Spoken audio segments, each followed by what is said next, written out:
It was a winter's day when the man playing his violin stood outside a subway in Washington, D.C. The case was open on the ground. He stopped to count his money after 45 minutes.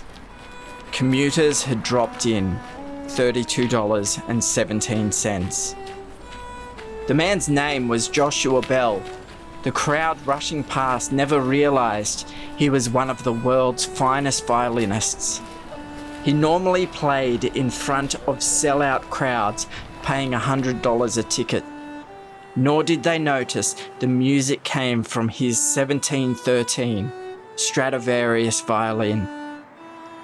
Except for Evan. This 3-year-old strained to look and listen while being rushed along by his mother. Why is it true beauty so often gets lost in the daily rush of life?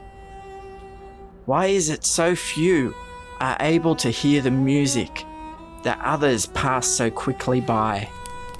2,000 years ago, shepherds sat outside in the cold, watching their sheep. They did an important job in the community, but they were outsiders. Shepherds weren't the type of people you wanted to associate with. The town below was busy. A census had been called and all the rooms were full. The butchers were busy, bakers were baking, and candlestick makers making candles. Expectations had also been growing in this Jewish village. Rome had been in charge for too long. Surely God's Messiah would soon come. I don't know if angels play violins, but music was in the air that night. As angels broke into the sky announcing Jesus' birth, the only people paying attention were a group of shepherds enjoying a late night coffee round the fire. I visited Bethlehem a few years ago. It was full of souvenir shops and tourists crowding around to see where Jesus was born.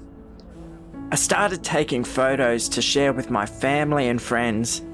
I sensed I needed to slow down during the busyness and noise going on around me. What if I took a moment and entered into the events that happened in these places? What if I stopped to listen for God's voice before taking photos? Nothing dramatic happened. There were no angels.